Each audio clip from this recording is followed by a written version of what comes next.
Mga farmers, so ito yung next topic natin about sa feed resources assessment, no?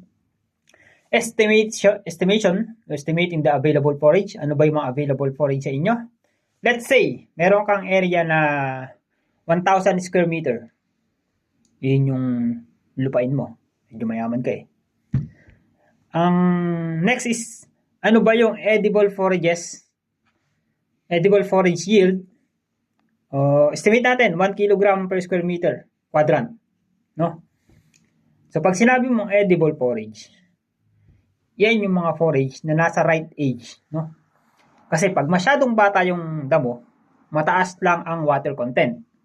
Kapag masyado namang matanda yung damo, mataas yung lignin or masyadong matigas. Hindi rin yan madadigest.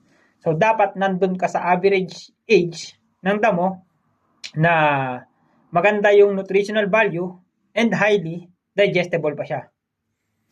Next, kung sa mais, around 70-75 days, ganun yung mga kino-considered natin dito sa edible forage. Hindi lang siya basta edible, dapat highly nutrition. Expected number of cuts per year. So, estimate natin 6 cuts every 2 months. Kasi 12 months per year. So, every 2 months, meron kang 6 na cutting or harvest kada sa loob ng isang taon. Available forage per year, so 1 kilogram, no? Dahil hindi mo in-improve or kulang ka sa pataba. So, sa estimation natin na to, gawin natin 1 kilo sa 1,000 square meter times 6 cuts per year. So, meron ka ngayong 6,000 kilogram in 1,000 square meter. Tandaan nyo po yan, ha? Next, ang kailangan nating i-estimate is how much forage is needed. Di ba sinabi ko kanina or dun sa last video na kailangan nating timbangin para makompute natin yung feed requirements. So sa average weight of sheep, 30 kg. Dry matter of feed required per sheep. Yung dry matter po, yun yung content ng damo kapag wala siyang tubig. Kaya dry matter. Hindi importante yung timbang kapag may tubig or fresh. Kaya i-convert pa natin yan yung fresh basis. Pero yung dry matter, nandun kasi sa dry matter yung sustansya o yung nutritional value ng damo. Kaya ang computation is laging dry matter, then convert sa fresh. So sa sheep, depende yan sa age, pero nag-a-average siya ng 3% of body weight. So meron din siya mga consideration factors, yung life stage, yung pregnancy, yung feed quality, then yung body weight.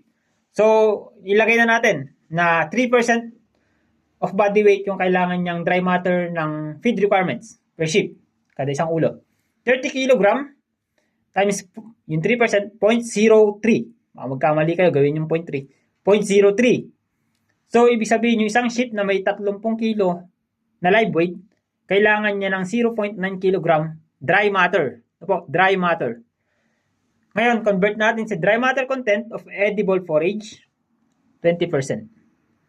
So, yung mga edible forage, yun yung average niya, 20%. Kasi kung masyadong bata, masyadong maraming tubig, sinabi ko kanina. Kapag masyado na matanda, mataas yung dry matter, pero hindi naman siya digestible. So, yung edible forage natin is 20%. Paano natin ko-convert yan? Si fresh forage required, 0.9 kg. Ito yung dry matter na na-compute natin sa 30 kilos kanina. Tatimes mo siya, divide mo siya ngayon, divide, sa 0.2. 0.2%. Ito yan, yung 20% na dry matter ng forage, 0.2. So, ibig sabihin, kailangan mo ng 4.5 kg ng damo, na-convert mo na siya sa fresh forage ng sheep, kada isang ulo ng sheep per day, and may allowance kang wastage na kalahating kilo. So, ulit, estimating how much feed for forage is needed. Fresh forage required, 0.9 kg dry matter, divided by 0.2 equals 4.5 kg ng sheep per day. Allowance for wastage, 0.5 kilograms. Medyo mataas yan. Fresh forage to offer, kilogram. So, equal na natin 4.5 plus 0.5 na wastage. So, ibig sabihin, kailangan mo ng 5 kilong damo kada araw, kada isang ulo ng tupa na nagtitimbang ng 30 kilos. I-compute mo siya ngayon sa 365 days.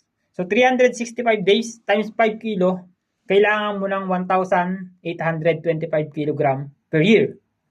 So, sa next video natin, compute natin kung ilan yung kailangan mong area.